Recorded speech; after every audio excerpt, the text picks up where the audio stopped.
Assalamualaikum warahmatullahi wabarakatuh. Salam sehat, RSD Nganjuk, yes I can. Selamat pagi Moms, welcome to podcast instalasi gizi RSD Nganjuk. Bagaimana kabar Moms hari ini? Semoga kita senantiasa dalam keadaan sehat ya. Jargon kita hari ini adalah gosip to penting, ngobrolin gizi untuk penanganan stunting. Perkenalkan, saya Ati Marta. Dalam episode kali ini, bertepatan dengan Hari Gizi Nasional ke-64, kita akan bahas tentang MPASI berkualitas untuk generasi emas. Pasti banyak moms-moms di rumah yang masih bingung MPASI berkualitas itu apa aja sih? Lalu, kapan waktu yang tepat untuk pemberian MPASI agar maksimal untuk tumbuh kembang si kecil? Untuk itu, saya di sini sudah ditemani oleh dua narasumber yang ahli di bidangnya. Langsung aja yuk kita kenalan dengan dua narasumber kita. Selamat pagi kakak. Selamat pagi. Bagaimana kabarnya hari ini? Alhamdulillah baik. Alhamdulillah. Ini enaknya saya manggilnya kakak atau bapak ibu supaya lebih enak aja. Kakak aja. Kakak aja ya, supaya lebih enak ya. Baik, kakak-kakak, boleh nih sebelumnya kita sapa moms-moms yang ada di rumah terlebih dahulu. Oke. Hai Mams. Halo. Kenalkan saya Fendi dari ahli gizi dari RSD Nganjuk. Saya Imani Budi Lestari, ahli gizi RSD Nganjuk. Baik, terima kasih. Berarti Kak Imami dan Kak Effendi ya? Iya. Baik, langsung aja ya. Akhir-akhir ini tuh banyak moms-moms tuh yang suka mengeluh anaknya yang susah makan lah, kemudian atau mungkin biasa disebut dengan GTM lah. Padahal GTM ini kalau tidak segera dicari penyebabnya atau mungkin diatasi akar permasalahannya, konon katanya nih bisa menyebabkan stunting. Itu kira-kira bagaimana ya?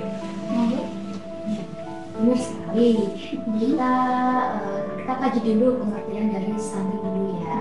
Jadi sebenarnya pemerintah itu sudah mengemborkan program stunting ini jauh-jauh tahun-tahun sebelumnya. Gitu.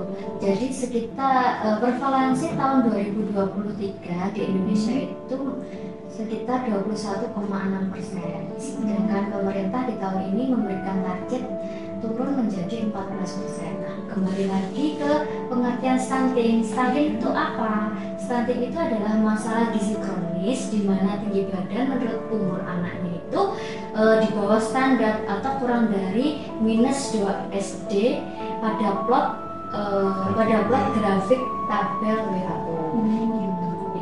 Anak stunting ini cenderung lebih pendek dibandingkan anak-anak seusianya. Masalah gizi kronisnya itu apa? Masalah gizi kronisnya itu dimulai dari 1000 hari pertama kelahirannya atau 1000 hari pertama kehidupannya. Itu semenjak ibu hamil hingga anak berusia 2 tahun. Untuk itu perlu untuk memperhatikan asupan makanan ibu hamil, ibu menyusui, dan anak balita. Akan lebih baik lagi apabila para orang tua ketika merencanakan kehamilan itu sudah memperhatikan asupan makanannya.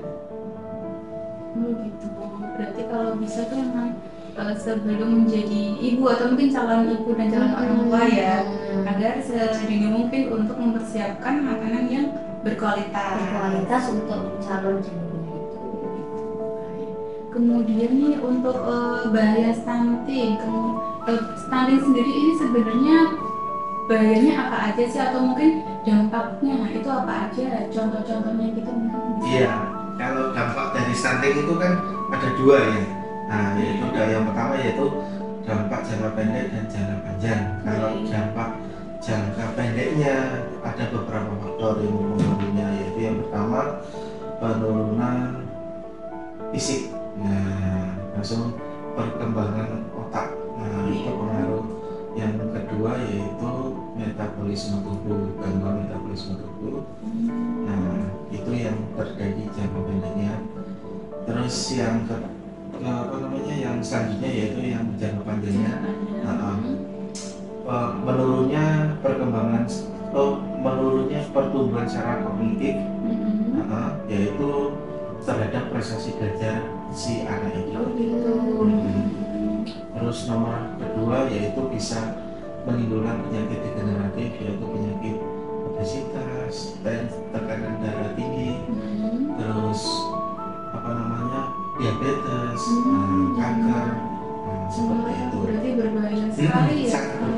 sebelumnya stunting itu kalau kita bicara dengan stunting. Kemudian ini apabila nih ada ya ini kasus kalau misalkan anak sudah terdiagnosa stunting, ini kira-kira tuh bisa kembali normal seperti anak yang lain atau ya dia bakalan stunting terus gitu? Bisa sebelumnya stunting bisa disembuhkan secara bertahap ya. Bisa menjadi anak normal seperti biasanya, seperti seusianya. Misal orang tuanya itu, contohnya orang tuanya itu pendek, anaknya ikut pendek, yang di lapangan seperti itu kan ya, yang terjadi di masyarakat. Terus malah sebaliknya, orang tuanya pendek tapi anaknya juga bisa tinggi kok, dengan pola asuh yang bagus atau yang baik, yang tepat. Tentunya dengan pola asupannya juga ya. Asupan yang tepat. Jadi sebetulnya stunting itu kita cari penyebabnya dulu. Apakah ada penyebabnya secara gizi kronisnya atau penyakit penyertanya. Nah, dua-duanya itu harus seimbang. Kita cari faktor yang menjadi permasalahannya. Terus nanti kalau setelah itu sudah ketemu kalau gizi kronisnya, kita nanti akan memberikan pola asuh dan pola makan anak itu supaya stuntingnya bisa teratasi. Tapi jangan lupa harus dilakukan pemantauan berat badan dan tinggi badan si anak dengan datang ke posyandu. Ya, berarti memang posyandu ini penting sekali. Iya, sangat penting memang posyandu. Setiap bulannya ya. Harus. Tapi kalau misal di posyandu ini pas sudah pasti ada nakesnya atau mungkin biasanya kan sejauh ini yang diketahui oleh masyarakat mungkin hanya ibu-ibu kader yang ada di posyandu. Sebenarnya ini kalau untuk nakesnya itu selalu ada ya? Selalu ada ya, petugas gizinya ada, langsung datang di posyandu pasti ada petugas gizinya. Kemudian untuk ini ada kasus misal anak itu makannya banyak, tapi ternyata BB ini tidak bisa naik atau mungkin tidak naik sama sekali. Dan itu tuh kira-kira bisa nanti mengarah ke stunting atau tidak ya, meskipun makannya banyak gitu? Bisa. Jadi makan banyak itu terus anaknya ternyata kok nggak naik-naik ya berat badannya. Iya betul. Itu bisa terjadi menjurus ke stunting. Nah, makan banyak itu kita harus koreksi dulu, makan banyaknya seperti apa, apakah sudah benar komposisinya, apakah frekuensinya juga sudah benar gitu. Komposisi di sini itu seperti karbohidrat, protein, lemak itu sudah ada apa belum dalam satu kali makannya si anak itu ya. Kemudian frekuensi makannya bagaimana, apakah frekuensi makannya itu sudah 3 kali makan, 3 kali makan utama atau cuma 1 kali makan utama besar tapi selanjutnya itu cuma makan jajan-jajan aja itu harus dikoreksi.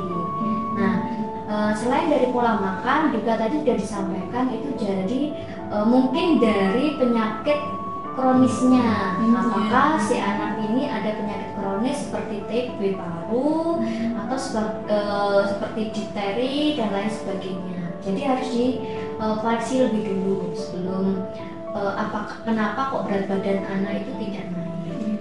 Berarti berat badan tidak naik ini bukan serta-merta karena asupan makan, berarti bisa jadi karena dia dari ada penyakit kronisnya tadi ya. Harus diketahui dulu penyebabnya ya sebelum dicari ini solusinya.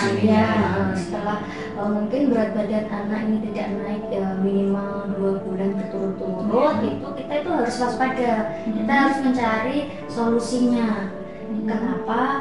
Kalau kita biarkan terus-menerus ini bisa ke underweight itu terus menjurus lagi ke wasting atau gizi buruk, akan berisiko kembali ke stunting itu. Makanya kita itu perlu yang namanya itu melihat perkembangan anak itu setiap bulannya. Penting juga yang namanya itu KMS. Jadi KMS itu jangan sampai hilang ya. Biasanya lupa di bawah. Padahal itu yang paling penting untuk melihat perkembangan anak itu secara mudah, sederhana dan praktis. Berarti memang penting sekali ya adanya KMS, sangat membantu. Kalaupun nanti sudah ada sudah terdeteksi berat badannya itu tidak naik minimal 2 bulan itu segera diperiksakan ke fasilitas kesehatan terdekat gitu. untuk mendapatkan solusinya itu. Kemudian untuk ini mungkin ada makanan yang bisa mencegah stunting. Soalnya kan biasanya kan ada itu mencegah lebih baik daripada mengatasi. Iya. Mungkin ada makanan-makanan apa aja nih yang bisa mencegah?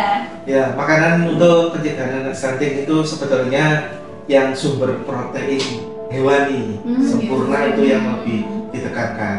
Nah, kandungan sumber protein hewani itu yang terdapat di telur, tahu, kacang-kacangan, terus daging warna yang merah, terus bisa nabati juga.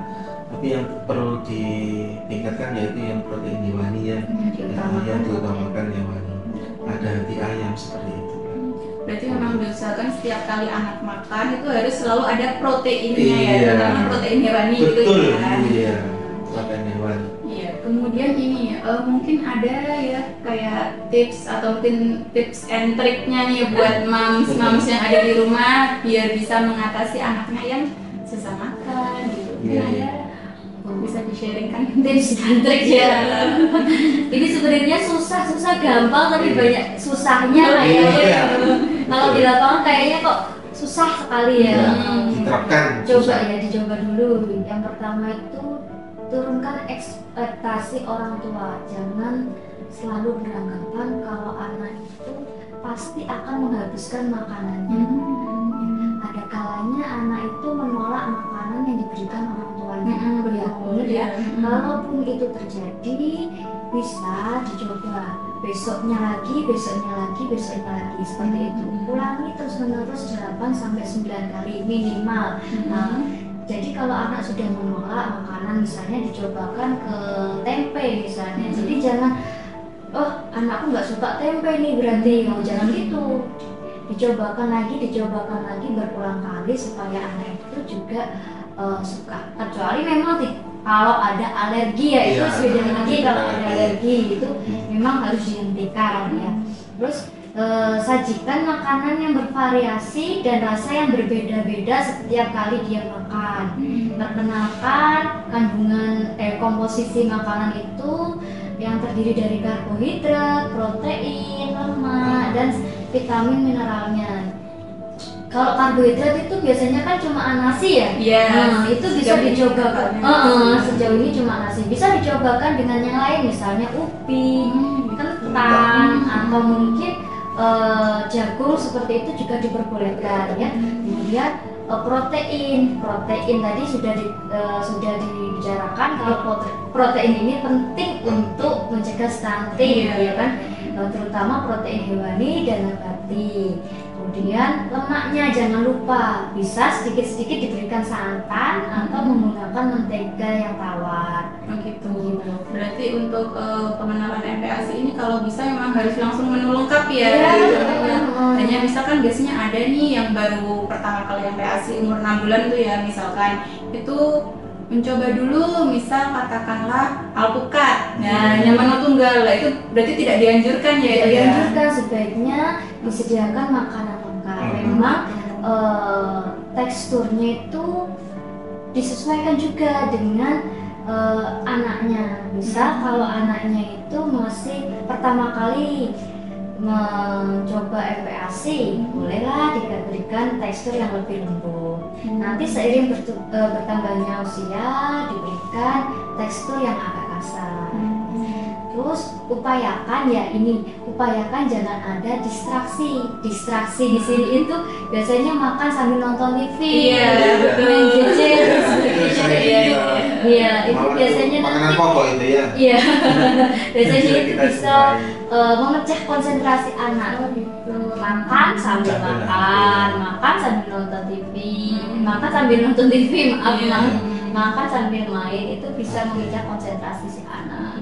Padahal malah selama ini tuh kebanyakan ya, kalau yang contohnya mungkin saya juga ya, itu ngasih makan anak terus dikasih lah tontonan YouTube contohnya. Itu kebanyakan harapannya kan bisa makannya cepat gitu ya. Tapi ternyata itu malah membuat anak jadi susah makan ya ternyata ya. Oh gitu. Itu kan makanya di awal tadi kan sudah dibilang ini susah gampang tapi Iya. tidak susah. Iya. Mungkin ada lagi tips and triknya. Ya, jadi kalau jadikanlah suasana makan si anak itu jadi lebih santai, lebih enjoy gitu. Ya. Jangan suasana menjadi tegang. Nah, jadi anak hilangi kalimat-kalimat habiskan. Nah, terus penekanan supaya anak akhirnya takut kan, nggak nyaman, nggak enjoy. Iya. Jangan seperti marah itu. lah. Iya. Terus Jangan ngereok ya. itu reaksi ya yang sering terjadi ya. Nah, terus banyak berikanlah anak yang bervariasi menu. Jadi misalkan biar anak bisa mengenali ya, kalau pagi itu makan nasi yang biasa sama apa gitu, terus nanti siangnya bisa makan soto atau makan apa namanya rawon. Nah, Gitu. seperti Berarti itu. lauknya ganti-ganti ya pagi siang sore ya. Bisa Jangan bervariasi, monoton. jangan monoton bikin Iya, anak karena anak gampang bosan. Oh gitu. gampang bosan. Nah, itu yang harus kita lakukan sebagai ibu yang baik. Nah, Kemudian Kuncinya itu cuma telaten dan sabar. oh gitu. Iya. Ya itu sabarnya itu yang agak harus seluas lautan ya. Menjadi orang tua itu memang nggak ada di sekolah ya. nggak ada sekolahnya. Nggak ada gitu. sekolahnya, Nah. tapi kita harus siap ribet dan harus terus belajar. Belajar yang ganti ya Iya. itu ya. Iya. Baik. Berarti dari sharing kita hari ini mungkin bisa kita simpulkan kalau stunting ini bukan merupakan faktor genetik ya. Iya, Bukan. betul. Kemudian kalau misalkan ada kejadian stunting itu harus segera dicari penyebabnya dulu. Apabila penyebabnya dari pola makan, berarti harus memperbaiki pola makannya dulu supaya bisa teratasi. Kemudian tadi yang ditekankan adalah harus selalu ke posyandu setiap bulan ya untuk melakukan pemantauan berat badan dan tinggi badan. badannya. Jangan sampai hilang KRS-nya. Iya, dan jangan sampai hilang itu tadi Ya, biar jangan selalu pakai bisa es, selalu dibawa. kelihatan ya, Ya, bisa kelihatan itu. ada pencaratan kan, misalkan ibu lupa kan bisa lihat KMS. Oh iya, betul. Tujuannya seperti itu. Kemudian ada lagi jika sudah ada tanda-tanda stunting harus langsung dibawa ke fasilitas kesehatan terdekat gitu. Wah, seru sekali ya sharing Iya. kita hari ini. Iya.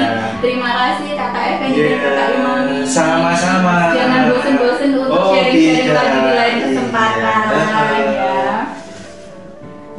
Sekian sharing kita hari ini, semoga bermanfaat dan mohon maaf apabila ada salah kata. Jangan lupa untuk like, komen, dan subscribe di YouTube channel kita, Media Edukasi RSD Nganjuk, atau follow IG kita @RSD-Nganjuk.